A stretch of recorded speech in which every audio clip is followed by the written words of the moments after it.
Friends, grace, mercy, and peace be yours from the one for whom we wait, Jesus the Christ. Amen. Well, when was the last time you preached? No, don't look around thinking I must be talking to somebody else. I mean you. This isn't a sermon that I meant to prepare for a bunch of pastors and deacons. No, you. Yes, you. When was the last time you preached? And what did you preach? It's not a trick question because here's the thing. Whether you know it or not, we are always preaching. Maybe you aren't doing it quite as formally as I am today, but you are always preaching. You are always proclaiming your beliefs, always. What you wear, what you buy, what you support, what you say, what you tweet, everything is a form of preaching. And like most people who preach in a formal setting like me, there are some times you preach that are great success, that you imagine the angels are singing because of how good you did. And then there are the other times where, well, that was kind of a stinker. That wasn't really great preaching, was it? Now, you could pause the video and reflect on my worst sermons, or you could pause the video and reflect on the times where your preaching fell short. And if you are at all like me, I'm sure you can think of many, many times that your preaching has fallen short.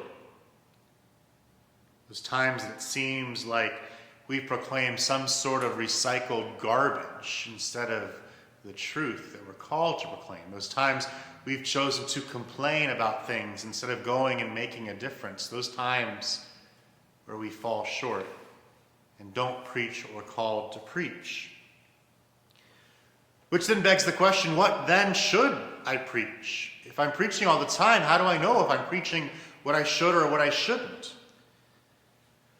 Well, as we've talked about before when we read through the book of Isaiah, it's a book that's been written in 3 parts, even though it all seems to be just one book. There's the first part of Isaiah, which is the first 39 chapters. There's the second part of Isaiah, which is Isaiah 40 to 55. And then there's the third part of Isaiah, which is chapter 56 through 66. Last week, we read part of 3rd Isaiah, but today our reading comes from the very beginning of 2nd Isaiah. 2nd Isaiah is written to a group of people, the people of God, who are in exile, who are divided, who are separated from each other, who are being captured and imprisoned, and just terrible things are happening to the people of God. It seems there is no hope for the people of God in these days. These are some of the worst days in the life of the people of God. And so chapter 40, 2nd Isaiah starts here, and these are the first words that are spoken to the people in exile. Comfort. O comfort my people, says your God. Comfort. Comfort. Comfort. In the midst of challenging times, in the midst of the worst of times, the scariest of times, the times where everything seems to be falling apart, the times where we want to be mad and sad and yell at the world and want to beat something and just be really mad about it, throw something, those times we're so angry, the first words spoken are comfort. Oh, comfort my people. And so I imagine that might be the first part of what we're called to preach to the world. How is my life offering comfort to the world in these days? How are my words offering comfort to the world today? In this Advent journey of waiting, of watching, of hoping, of expecting, how are my actions reflecting the comfort of God? Comfort's a tricky word. God's comfort doesn't mean living a lavish lifestyle of luxury and fame. No, rather God's comfort is the sense that though today seems hard, That though there may be mountains that seem too lofty, that though there may be potholes too numerous threatening to swallow you up, that you're not alone. That in your fear there isn't hopelessness, but that there is a sure and certain hope. And for us, that hope is in Jesus, a gift for us. So the first part of our proclamation is comfort. "O comfort my people, says your God."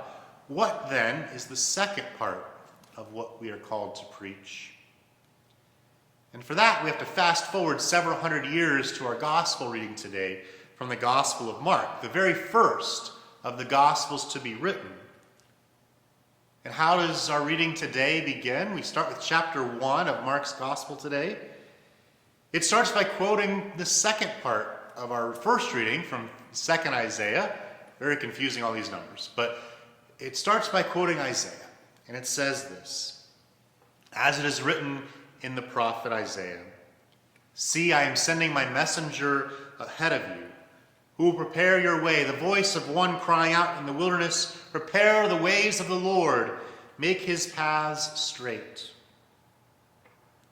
It's almost as if the writer of Mark's gospel knew that though the people of God were no longer in the exile time they found themselves in hundreds of years ago, that the world still might seem very similar. These words from 2nd Isaiah might apply to people in Mark's day as well. The people may be scared, they may be lost, that they may be confused, that they may not have much hope, that they may not know what they're looking for. And so that's where Mark begins his gospel. And this thread from the exile times of Isaiah to Mark's gospel to 2020 years later, as we gather in this strange year, there seems to be almost a constant thread about what it means to be a human and what it means to be the people of God. We are scared. We are lost. We are confused. We may not have much hope. We do not know what we are looking for. We long for a voice to come and to speak to us. And it may not be hairy, wild John the Baptist. It may not be the mysterious Isaiah. But it might be Nancy, or Bill, or Jean, or Enrique, or Tony, or Alfonso, or Dolores, or Omar, or Kwame, or Naomi. It may be the word that God uses through you to preach comfort and the promise that Jesus is coming. And you may not be the most articulate, you may not be the most witty, you may not be the most wise, but I believe that God uses all of us to preach. God uses someone like John the Baptist, a man who eats locusts and honey, who lives in camel hair, who probably stinks pretty bad. If God could use somebody like that, God embraces people like that. The invitation is that God embraces all of us. That God uses all of us to help each of us see the world a little bit differently. That the God who speaks the word of comfort in Isaiah 40 is the same God who John the Baptist is crying out for in Mark's gospel today, and is the same God who we yearn for today, and who on our best days we preach and the angels cheer. And yes, our God has always been there. The invitation is for us to open our eyes, our ears, our minds, and our hearts to embrace the mystery that is God.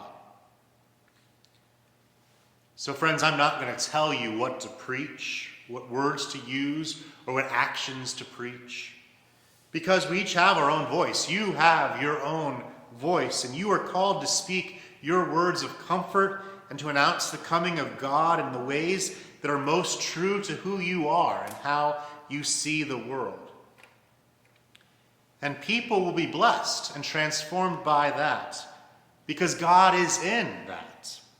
in your words of hope, in your actions of reassurance to a friend in need, in the ways you care for the poor and marginalized in our midst, in the ways that you speak for justice, in the ways that you love mercy, in the ways that you walk humbly with God on this journey of life. Use that voice and speak comfort and promise. Speak of the coming of Jesus to bring peace in the midst of so much turmoil. Because, friends, people know the world is messed up. People know that things aren't right. People don't need to be yelled at again to hear they're doing things wrong. Because we know it. We know we've messed up. We see it all around us in all the things that we're lacking right now, in all the ways that we hurt. But what the world needs now is a proclamation of comfort and a proclamation that Jesus is coming. And these two ideas are intricately connected, even as they come thousands of years apart. So, friends, may you today speak words of God's grace and comfort and love and joy to a world who needs to hear that. May your life be a life of preaching good news to the world. May you find others to preach that good news to you too, because just as we need to proclaim it, we need to hear it too. May you watch, may you wait, may you hope, may you expect that Christ is coming, that the manger will soon be filled, that hope will soon radiate to the farthest reaches, that Christmas is coming, even as it remains Advent. Comfort, O comfort my people, says your God. For Christ is coming. May that be the good news we preach today. Thanks be to God. Amen.